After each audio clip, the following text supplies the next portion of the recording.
Now children, in this video, we will study the remaining points of hybridization.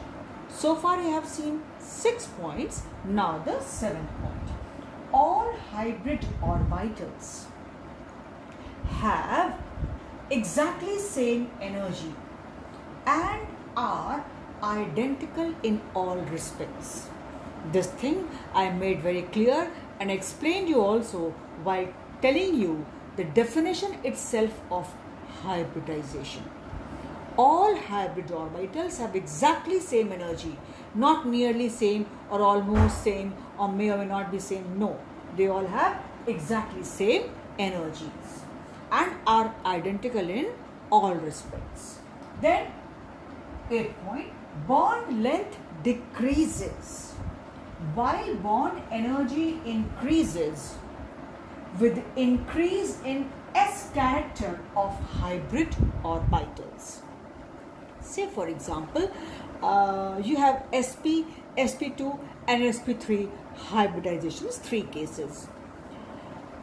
Although you have little idea about that, but right now suppose you have only these 3 hybridizations, sp, sp2 and sp3. Now children, point says if the bond is strong, means bond energy is high, means the bond is strong. So if the bond is strong, obviously the distance between the 2 atoms, to which we call bond length, will be smaller. So very clearly bond length decreases while bond energy increases. Length decreases, energy increases with increase in S character of hybrid orbitals. How? Suppose I have sp, sp2 and sp3. So bond length will be the shortest for sp and the longest for sp3, because sp bond will be strong because sp has character, S character 50%, while this has 1/3. 1/3 means 33.3%. This has S character 1/4 means 25%. So bond length will be longest in sp3 and shortest in sp, while bond energy will be the highest in sp and the lowest in sp3. I again repeat, if the bond is strong, means bond energy will be high, and certainly the atoms, the combining atoms will be closer, so obviously the bond length will be lesser, lower.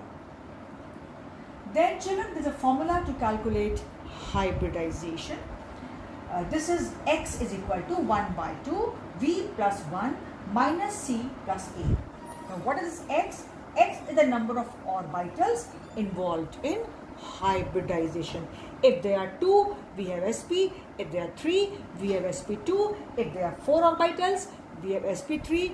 If we have 5 orbitals, we have sp3d and then sp3d2. Then we also have sp3d3. So likewise it goes on.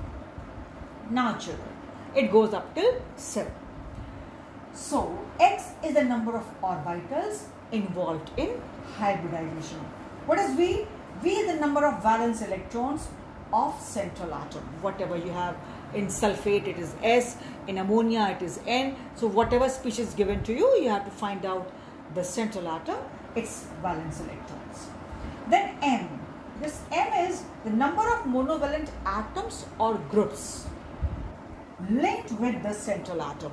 Like in case of NH3, there are 3 H monovalent atoms, you know. So it will be 3. Say it is sulfate. Central atom will be S and all around will be O. So there is no monovalent atom. So this will be 0. Right? M for monovalent. So if there is no monovalent atom, it will be 0. So you may not be having the value of M in the formula all the time. If it is there, you will write. If it is not there, you will not write. But of course, V will always be there and the formula has half outside. Then it is C, charge on cation. If present, suppose it is a cation, you have to find out the hybridization of NH4+. So it's a cation, its charge will be there. Minus outside, but whatever +2, +3 is there, +1 is there, it will be there in the formula. A, charge on anion if present. Suppose it happens to be an anion, say nitrate NO3 -1, sulfate SO4 2-. So whatever is there, you will put the charge here, right? And then the formula, you get hybridization. Certainly children, we will not be using this formula today because time is almost going to be up, rather almost over. So this is what I tell you about hybridization.